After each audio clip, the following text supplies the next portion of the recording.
Hi, my name is Jasmine Kay. And I'm Miss Matt. And welcome to the Boss Huddle. On today's episode, we have Latosha Oram. I am the owner of El Rochelle Designs. Yes, and we have Miss Tasha here, and we are going to get into our roundtable here at the Boss Huddle. The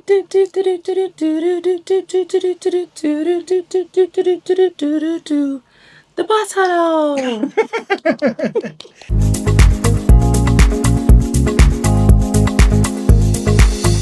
Now, today we're going to be talking about leaving corporate and become an entrepreneur, your own boss. The dream. Now, how has the dream been for you? Oh my. It's been a journey. Okay. It is absolutely a journey. Yeah. It's not what I thought it would be. But in both a good way and in a challenging way. It's not a destination. It's a journey. It's a path that you're continuously going down. Yeah. Now, within your journey, can we get a highlight and a low light? Like kind of that low balance of like something. Yeah. Okay. I would say a highlight is recently I did my first commercial project. Okay. We just wrapped it up. I was so excited. It turned out very, very well. And a low, we starting it out in general. You kind of in the trenches. Yeah. Like you. Okay. Bootstrap. That's what they call it, bootstrapping. Okay. Yeah. You're like in the trenches in the beginning, so that, then. Listen, and she's saying it as if, when you see her designs, you'll understand why she got that commercial, okay? And if you know about stuff like that commercial, okay, that's when they really come, yes, guaranteed, okay? Okay, sitting back. Yeah. What got you to actually make the change from being in corporate, essentially 6 figures, to now wanting to be your own boss and then go into that of being in the trenches? Yeah, delusion. And you know what? Great answer. It works. Honestly, it works. I feel like as an entrepreneur, you kind of have You to have to have a level. You have to have a delusional level of self-belief. Yes, in yourself. You do. Because if you don't believe in you, who's going to? Yeah. You have to be audacious, and you have to say, I love you know what? I believe in myself, and I'm going to go for it. What made you get into interior design specifically? Oh, that's a really good question. So I was working in real estate, and I actually come from a family of real estate. So my dad and my uncle used to build houses. They owned a construction company. So I always loved real estate. And then my husband and I started flipping houses in like 2019. And then so I was always like the informal interior designer.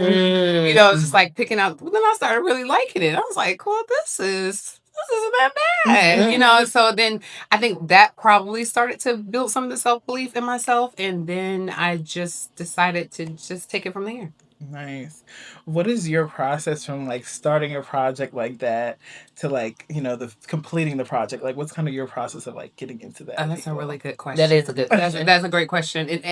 So it's all about, for me, if I'm working with somebody, I want to understand that person first. So kind of like sitting down, having a consultation with them, a talk, even if they're just like showing me their Pinterest board, just really getting into the energy that they're trying to bring forth.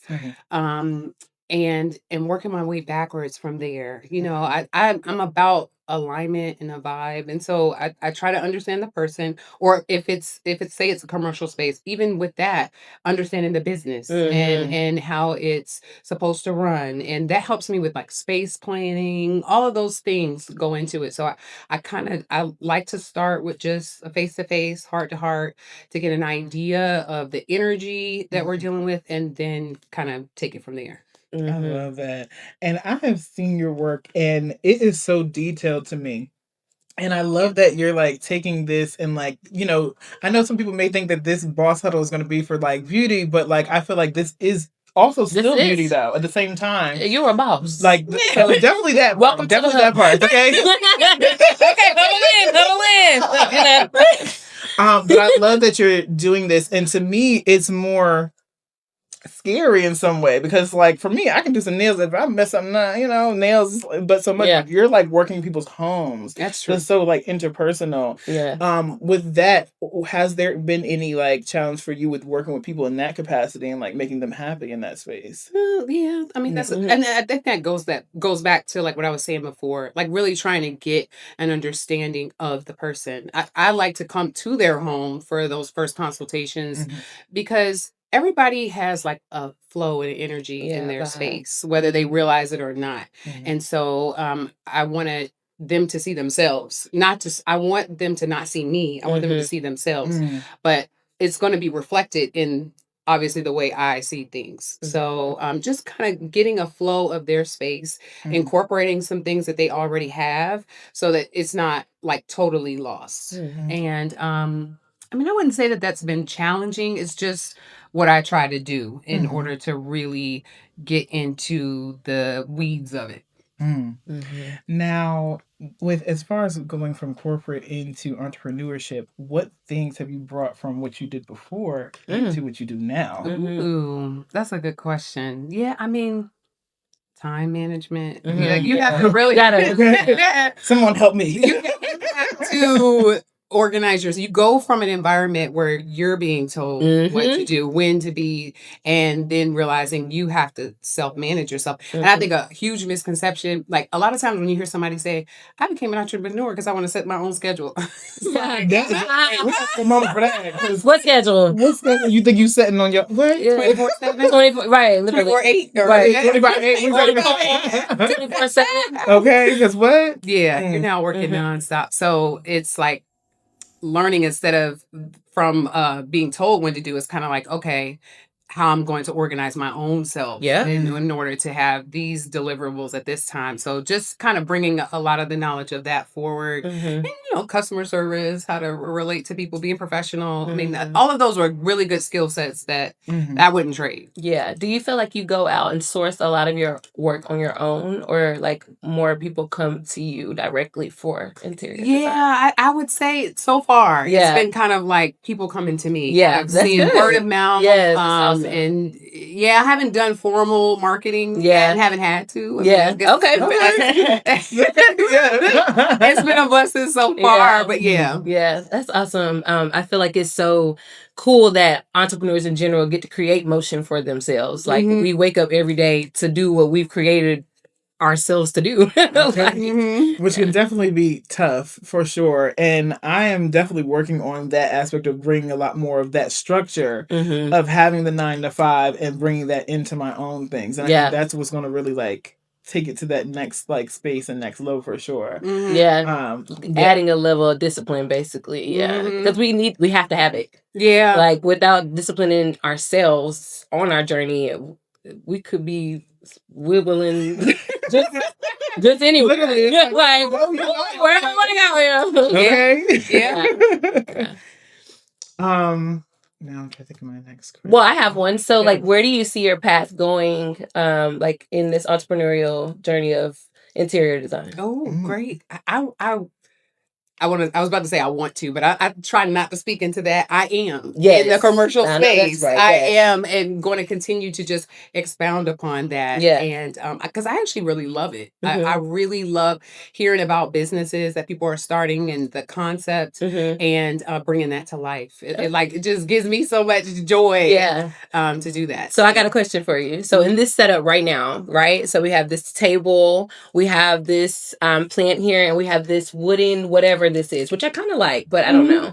Like, how would you add, or what would you take away, or what would you what would you do in this moment? Just this little nook that we're sitting in. Oh, just this little. Yeah. Do you like this? How it is? But you're so ready to see how I love I think overall, no, whoever designed this did a really, really good job, and just kind of flowing. There's a color theme that's going throughout, and they kind of sparsed it. Not too much color, and kind of blending the neutrals with that pop. I think they did a really good job. Yeah, I think so too. Yeah. Like, it's all the things that she's like, I'm like, I'm like, okay, the neutrals. Okay, I'm seeing it come to life. Yes. Yeah. What do you feel like are the 3 most important things when you go into a space and touch it? Like the 3 things you have to leave behind in this space. Ooh, you're getting the good No, question. no. What do you think? But say that again. 3 things, I guess that would be like your signature, like something that you're definitely going to leave behind in any space that you like touch upon and like design. Oh, yeah. So it kind of seems like I've been there. Well, I will say that I am kind of a girly that likes to do neutrals with pops of color. Okay. That's kind of like my thing. And I don't think I noticed it at first until I started to look back through my work. It's kind of like a trend of me doing that. And that's kind of why I first noticed it here. I also think I bring a lot of like an African heritage forward, even when I try not to. I see that it just kind of just comes through, regardless, because it's just kind of like innately in me. So I probably would say that I do find myself loving a lot of the neutrals, but then combining it with bold colors, and for that contrast, I like textures and mixing all of that together, for an overall layered look. So yeah. Now, with being in this, now you're in the commercial space. Have you ever thought about going back to corporate? Child. Benefits, I don't know. You look, you're gonna be tempted with that. Every few months, you're like, I think it's just because even though you don't like the restrictions with corporate, Right. but then it's like, wow, that guaranteed money. Yeah.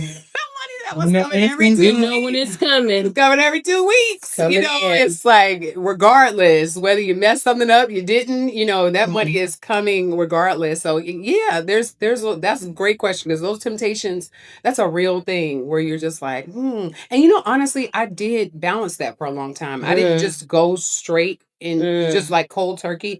I was working a full-time job and then trying to, I got out of corporate when it just like what I was doing on the side was so big that I literally was like, I'm gonna have a nervous breakdown because I'm trying to manage all this stuff and then work all day and then I'm doing stuff on the side. It just became too big. And so I had to pick like which direction I was gonna go. And I think that's probably smart. Yeah, that's what I was gonna ask. Yeah. Like, would you have done it any other way? Would you have quit your job cold turkey and just went straight for? I mean, the realization is we gotta pay bills. You do gotta pay these bills. You can't be out here just. I mean, kudos to people that can just do that if they have the support or they have a different situation. Yeah. So I had to kind of ease my way into it to where I just really could not juggle the two of them anymore. Yeah. Now, you speak about juggling and having to have that moment where you did have to let some of that off. Right now, in this moment, I know you're a mother, a wife, and also, a boss as well within your business.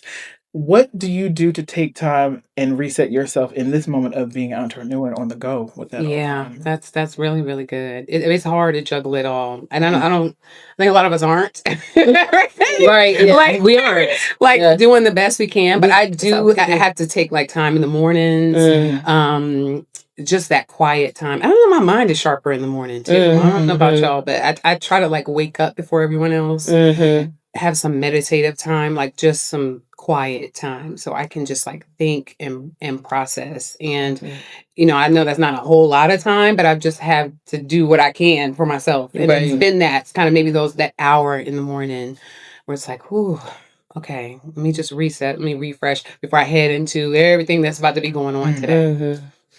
What would be a piece of advice you would give someone who is thinking about making that transition from the 9 to 5 into that space of working for yourself? Yeah, I would say planning, like really plan it out.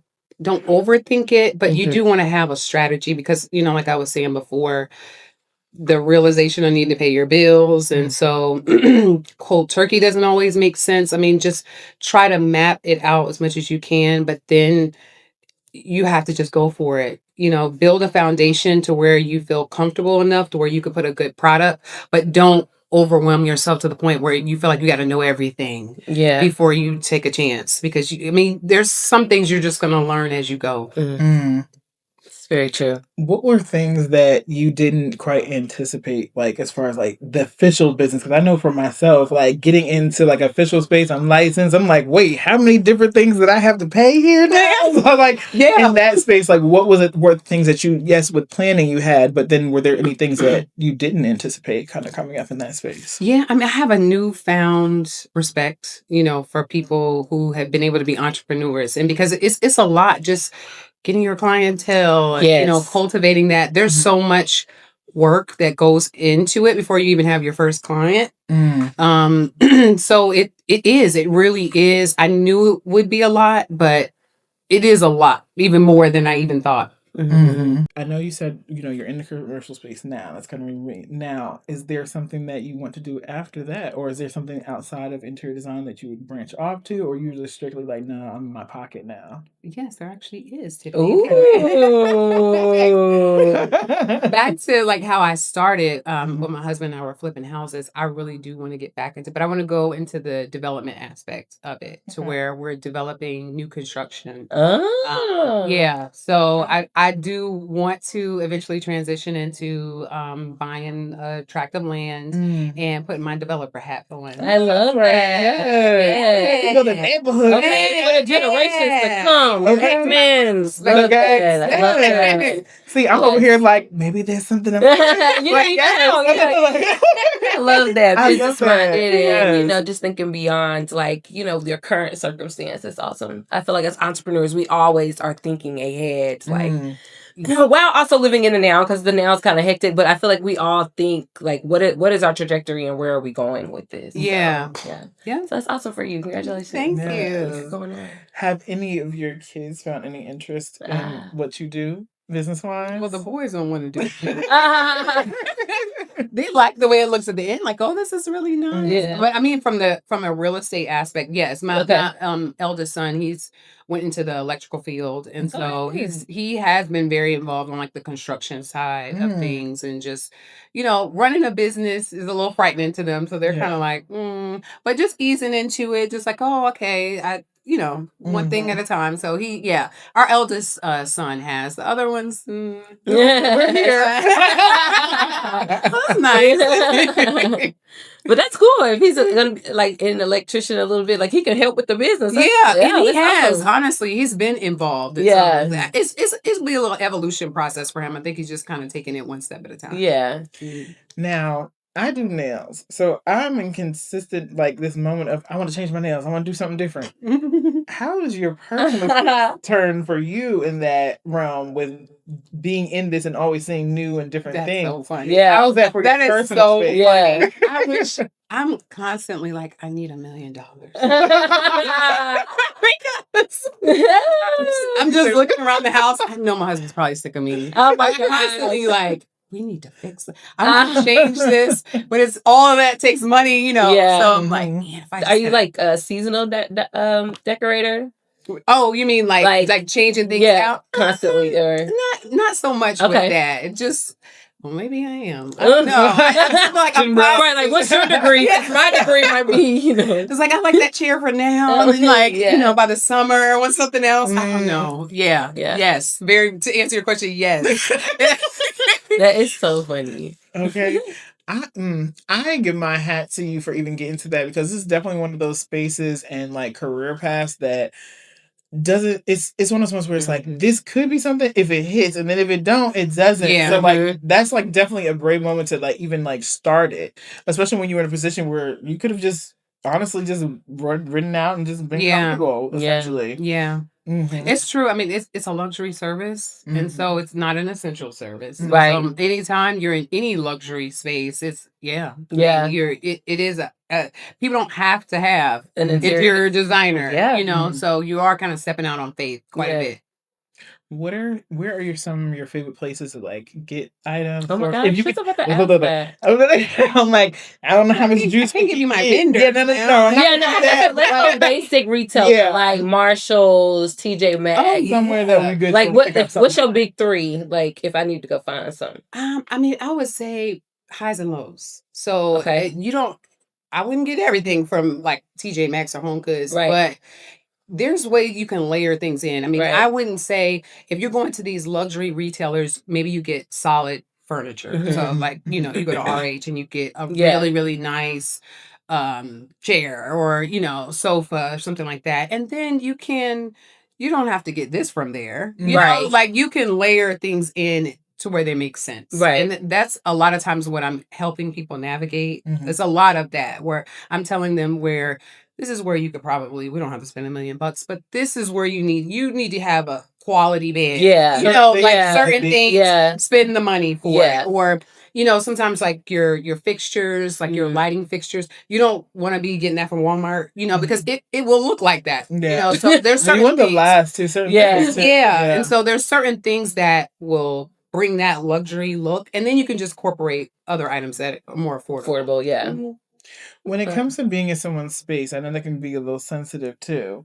How do you and how have you had to handle sometimes things where it's like the difference of like the artistic moment? Have you ever really had that moment where it's like, ooh. Absolutely. Where you start to scare the client a little bit. They're trying to take back control. Like, see that with nails. It's not like, I trust you, but then as you're doing it, they're like, oh, okay. What direction are you going with it? Just trust the process. I might be one of those clients. So. But I love that though. So like I ask that because like sometimes it'd be moments when I'm like, okay, this is you getting on my nerves. But a lot of times it honestly is like I'd rather have someone be very picky but know what they want. So when listen, she'd be like, I don't know if that's right. Can we make it look darker? I'm like, I don't know, Tiffany. I said, I got you. Miss Mac, as long as that's what you need, I got you. Okay, yeah. Yeah, I mean, especially when you're like pushing people outside of their comfort zone. Yeah, or even if they don't say anything, you kind of see the look on their face, like, huh? Like, you wait for them to say something. You're just like, okay, what we about to do now? Sometimes I can kind of tell that they're being, you know, that this is kind of pushing it, and then I explain. Or sometimes maybe you're showing them an example of something else. Like, how you see how this tile is green? Yeah. And I know that probably scares you, but look at the overall picture and then they'll get it. Visuals help a lot. You know, a lot of times I'll do renderings. And so you put a visual before somebody and they're like, oh, okay, yeah. That's why. That's okay. Me. And they don't get it. When you're just showing somebody wallpaper, tile, they're like, what is, you know, and why is it this color? You know, they're want to go for, a lot of times people want to go for very simple, basic white, you know, because they're afraid to and you're do like, anything. I'm here to do a job. Right. You don't have to do whites. Every time that's happened to me, I'm always so disappointed. And I've had clients where they just got totally frightened, and then it's like, no, we're gonna do white on white. I'm like, oh no. Why? Yeah, we could have. I feel like that's my version of like the French tip. It's like I love to do because I can still do it clean, but it's like you don't want no color. A little razzle dazzle. Yeah, I think they're afraid you're going to do something like extreme. It's like, we could dress it up a little more than this. It doesn't have to be this boring, you know. Yeah. That's awesome. Now, also let us know where we can actually find your designs because I want them to see it because we've been talking about designs, but I want them to see it in detail. Yeah, so on Instagram, I'm @Rochelle_designs. On TikTok, I'm at L.Rochelle. And then on Facebook is L Rochelle Designs. Now, I know we talked about content and stuff a lot, like putting it out there. How has that been for you with that being a part of the business and how kind of like the internet kind of helps now? Yeah, content is a full-time job. Yeah. Like, wow. Man, you really you people like man, they underestimate how much, because you might like say it's your day is starting, you have a list of things to do, and then also remembering to record the content. It's a lot. They say everything is content, but I'm like, everything? Sometimes it feels like everything. So it's like, yeah. And then I had those moments of like, just record it. It may be the silliest thing. It's like, just record it, just record it. But it's like also getting used to like posting it and having yourself out there too. Yeah. How has that been for you? Because I'm sure within the space before, there was no reason to post unless you really wanted to for like the holidays or something. Like, now it's like... You have to. How has that been for you? I mean, putting it on a public platform is scary because when I first started, it was just on Facebook, you know, your aunties and them like, I like to put anything up. They were like, you go, girl. And then, you know, then you put it on Instagram, put it on TikTok. It's like a whole bunch of strangers looking at it. Of course, it's nerve wracking because you don't know. People might be like, that sucks, you know, but it's a little nervous, you know, putting yourself out there is always going to be, but I don't know. I just feel like if God has put something within you, you know, like don't be shy about it because it could be taken from you. So, you know, you gotta be bold about things that you want. And at worst case, you learn from it, even if it didn't turn out the way you wanted it to, you know, so go for the things that you want. I'd rather go for something I want and it not turn out than never try at all. Yep. But yeah, the realm of entrepreneurship, I just feel like, you know, we are all strong-willed people to be doing all that we do. Like I said before, like the motion that we create for ourselves, we are the only ones that are doing it. So if you don't plan for yourself to do it, then when is it going to get done? Right. So kudos to you, ladies. And kudos to all the entrepreneurs watching and those on their path to become an entrepreneur. Okay. It's a hard path, but as we So have worth here, we definitely have where we can show success, which is why I'm glad that you came here because, you know, seeing everything and just also, you know, I do her nails. So we sit and we talk about all this all the time too. Yes. And I just love to hear like the growth and then all the moments of you being like, I feel like I did this now. Like, cause she got on me last time and all the time about like underselling like what you've done and how far you've come to. Yes. Yeah. And I love seeing it. I love the commercial space. Yes, I love that because I know you were just like the build up and getting to that, and I'm glad to see it and see where you're at now. Thank you so much. Yes, congratulations. Thank you, ladies. Yes. And thank you for coming for sure. Yes, thank you for coming. Thank you for having me. Of course. I appreciate this so much. Yes. Well, again, I am Jasmine K. And I'm Miss Mac. And this concludes this episode of the Boss Huddle, and we'll check y'all out next time.